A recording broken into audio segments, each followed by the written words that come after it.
Sino pong tumatayong chairman ng NGCP? Zhu Guangxiao. A minority share was able to hold chairmanship of the company. Bakit ipagkakatiwala yon sa isang dayuhan at hindi sa Pilipino? Lumalabas, ang pinaka nagpapatakbo nito, dayuhan, as chairman. Ano na po nangyari sa Pilipino? Hindi po ganyan yung proseso. Wala pong Guangxiao. So, Chairman. Zhu Guangxiao stands as chairman, correct? Yes, Mr. Chair. Okay. And then, if we're looking at the same document, can we just run through the other directors and officers? Can you just go read them one by one? Mr. Chair, I will read the name and the position. Yes, please. Number 1, Zhu Guangxiao, Chairman. Number 2, Roberto Cayuto Jr., Vice Chairman. Number 3, Henry T. C. Jr., Vice Chairman. Number 4, Jose T. Pardo, not an officer. Number 5, Ambassador Francis Chua, not an officer. Number 6, Anthony L. Almeda, President and CEO/CAO. Number 7, Attorney Paul P. Sagayo Jr., not an officer. Number 8, Yao Sheng, not an officer. Number 9, Wang Li Jin, not an officer. Number 10, Li Xinhua, not an officer.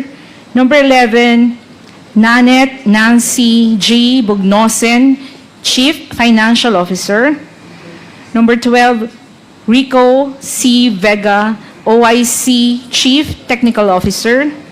Number 13, Karen S. Ong, Corporate Secretary. Number 14, Ronald Dilan P. Concepcion, Assistant Corporate Secretary. Yes. Okay. So thank you very much. And while looking at the document, Mr. Chair, I noticed that of the 14 individuals mentioned, 4 of them are Chinese of nationality. Is this correct? Yes, Mr. Chair. And you also confirm, Mr. Chairman, that NGCP 36% is state grid owned. Is that correct? Mr. Chair, also based on this GIS, the State Grid International Development Limited, 36.30, but there are nominal shares, Mr. Chair, for the... So 36% is owned by the state grid. Yes, Correct. Mr. Chair. Yes. And who owns majority of the state grid of China? That I do not have detail, Mr. Chair. That already pertains to... Can somebody from NGCP answer this question? Mr. Chair, for the ones that are present here, and considering that we are from NGCP, Mr. Chair, I don't think anyone from NGCP will be able to respond to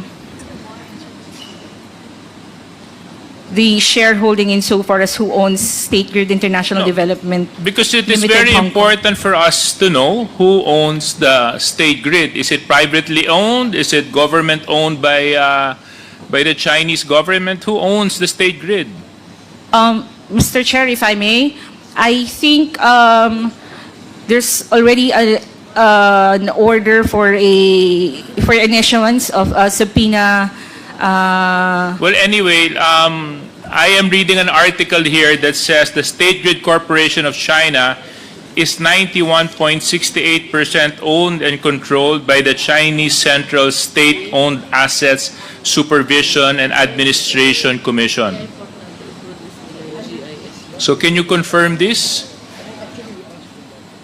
That 91% is Apologies, owned by the... Mr. Chair, I cannot confirm your statement Okay. for lack of knowledge. Okay, but in any case, can you just give me information on this on the next hearing? Mr. Chair, most likely we may be able to get a semblance of a response to that when we able to get the corporate documents. Kasi, ma'am, alam mo, napaka mahalagang malaman natin kung sino may-ari ng 36% na yun o yung 40% na yun.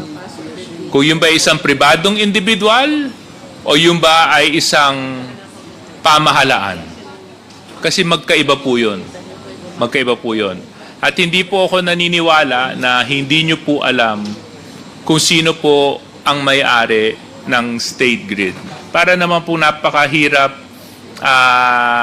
tanggapin na sa napakatagal na panahon na kinakatawanan nyo ang NGCP, hindi nyo man lang alam kung sino po ang nasa likuran ng state grid. How long have you been working for NGCP? Started in 2019, Your Honor. Therefore, for the past 5 years. Okay. Anyway, NGCP, next question. 40% is Chinese-owned, correct? Confirmed, Mr. Chair. So how was it possible that the chairman of NGCP was able to be elected as chairman when their shares only represent not even half or minority of the company? Oftentimes,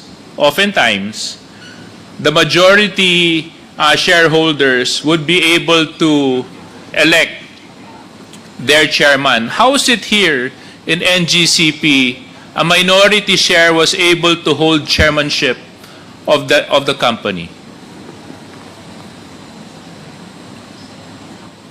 The particulars, Mr. Chair, I have no information. But as a whole, the board of directors can indeed elect who they want to be the chairman of the corporation. Understood. Conceptually, Yeah. Mr. Chair. Understood. The board of directors would elect. Now, isn't it quite ironic that a minimum share, a minority shareholder will hold the highest position in the company?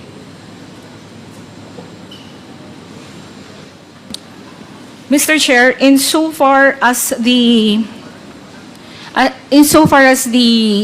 composition of the board of directors, the chairman, Mr. Chair, from what I understand, nagpe-preside lang po siya. So, not much But no. functions. Yeah, but regardless, di ba? That's the chairman. 60% Filipino-owned yan. Mas gugustuhin ko na yung chairman ko Pilipino. Bakit ko ibibigay sa dayuhan yan? 40% lang yung kanilang hawak. Can I also ask, Mr. Chair, if indeed Attorney Malyari's testimony is correct, can I also subpoena, not naman subpoena, but request, Mr. Chair, the minutes of the elections of how the board conducted themselves, Mr. Chair. So moved. Mr. Chairman. No, Mr. Chairman, yeah. Second, Mr. Chair. There's a motion. To ask for the minutes. I'm sorry. So are you addressing that to Attorney Malyari? Yes. Okay. So Attorney Malyari, there's a motion duly seconded. The chair in objection. Please submit the minutes as requested by this committee. Kasi nakakapagtaka lang po, Mr. Chair, na minority share ka kasi lang ikaw may hawak ng pinakamataas na posisyon. Totoo na hinalal ka doon, actually yun ang mas nakakapagtaka. Bakit ipagkakatiwala yon sa isang dayuhan at hindi sa Pilipino? Kung mas malaki at mas malakas ang boses, mas natural na ibigay ito sa mas may malaking interest sa kumpanya. Hindi po ba, Attorney Malyari?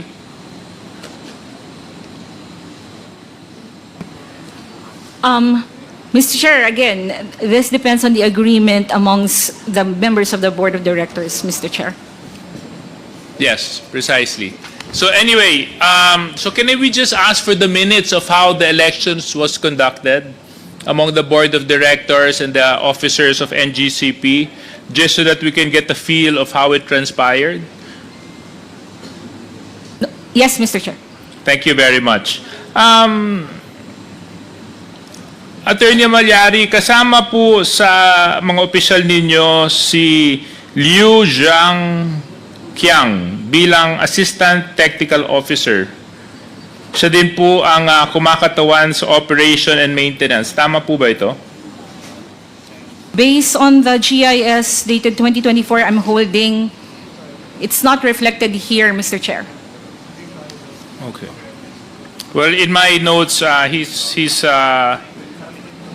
part of your company. Can you enlighten me, Mr. Mamalyari, when it comes to projects of NGCP, what is the process of approving projects of NGCP?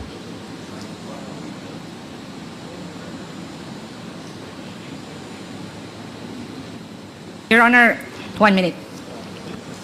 Session suspended.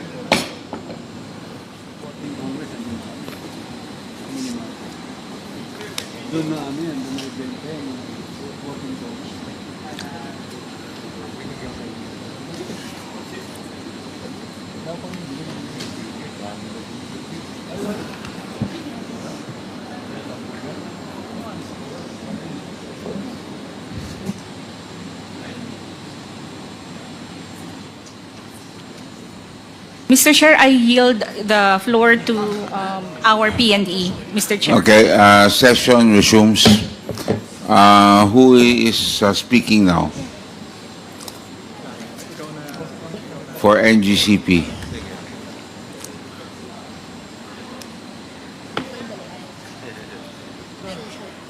Ano po pangalan nila? Ano po pangalan? Yes, good afternoon, Mr. Chair. I am Christian Ereño, the AVP and Deputy Head of the Transmission Planning Department of NGCP. Okay. So, may please rise for the oath to be administered by the COMSEC. Please raise your right hand. Do you swear to tell the truth, the whole truth, and nothing but the truth before this congressional inquiry, so help you God? Yes, I do. Thank you. Thank you. The Honorable J. Suarez. So, ang tanong ko po, sir, hindi ko po nakuha yung pangalan po ninyo. Christian po. Christian. Ereño. Ereño. E-R-E-N-Y-O.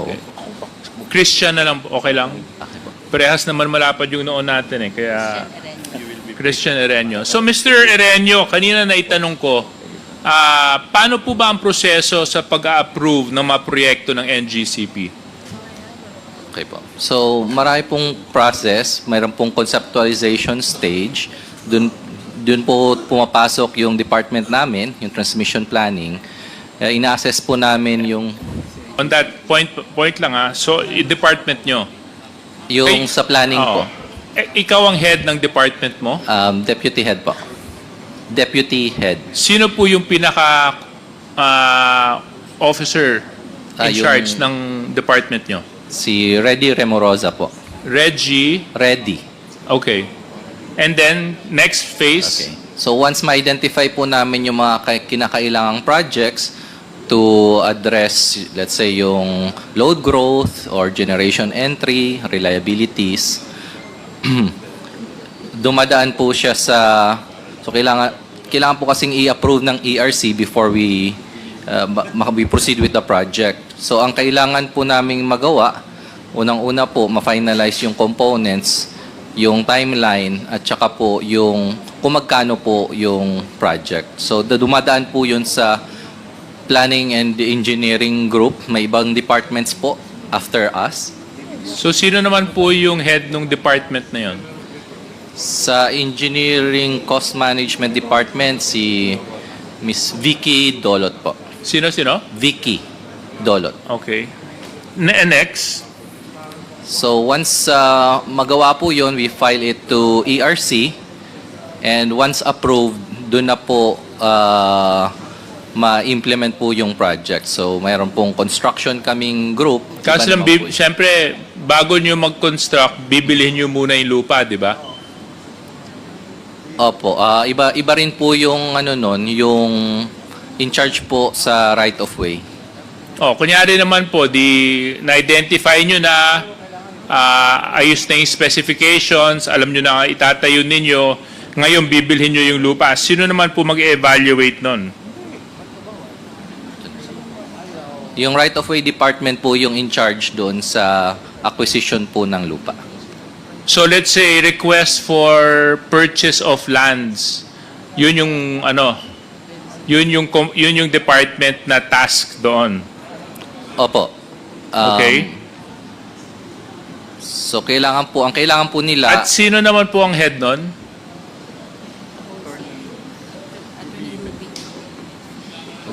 Ruby Ventura. Your Honor, OIC ng right-of-way namin is Attorney Ruby Ventura. OIC. Ng right-of-way department, Miss. Who used to be the head of this? Umalis na po, wala na po siya sa Oo. NGCP. Nag-resign na po. Okay.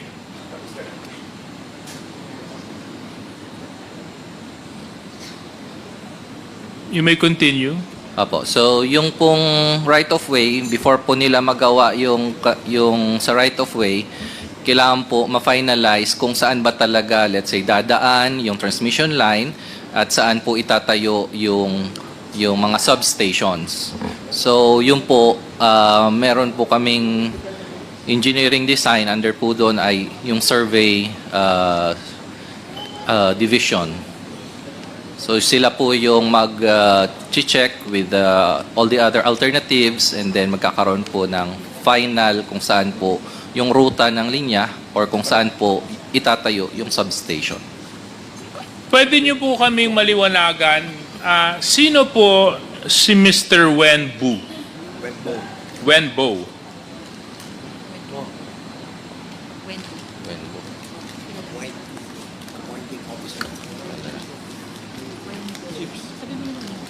Wenbo.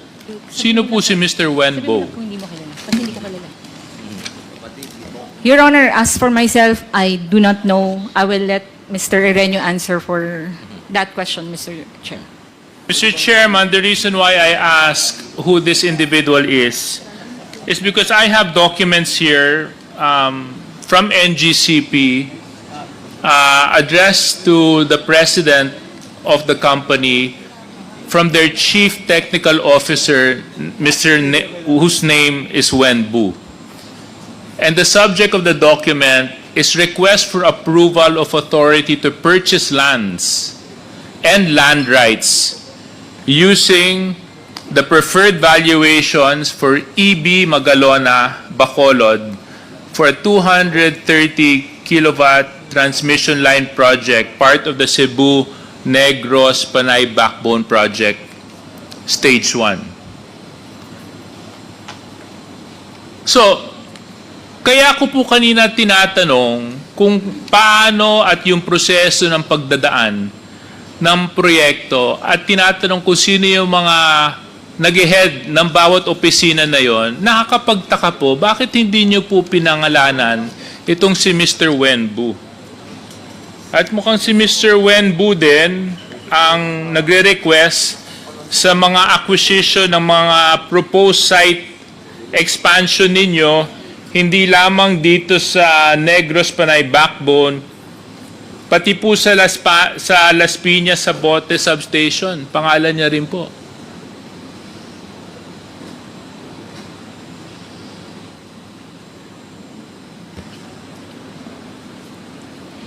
Your Honor, the date of the document is 2014. Yes.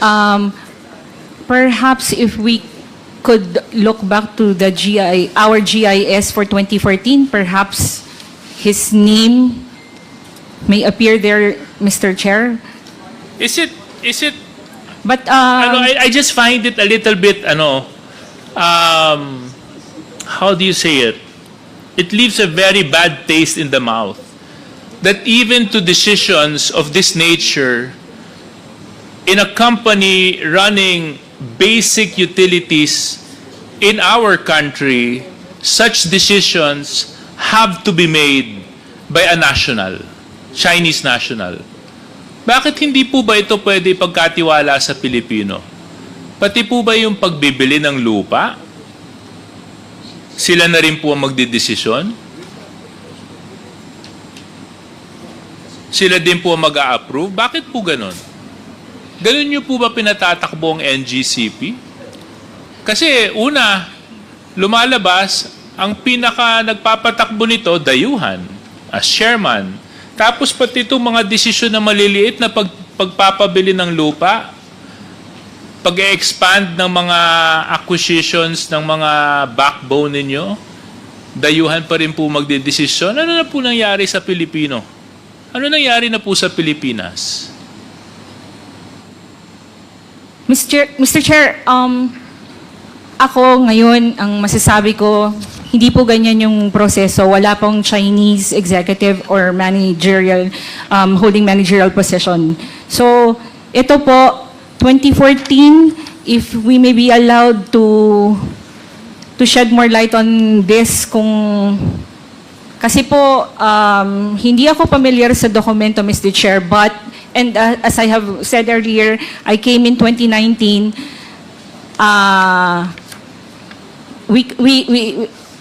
there can be an explanation for this, Mr. Chair. Pero ngayon, Mr. Chair, wala po kaming nasa opisina ng Mr. Wenbo. Hindi po siya ang for authority to purchase land. Wala na pong hindi po ganito yung proseso ngayon, Mr. Chair.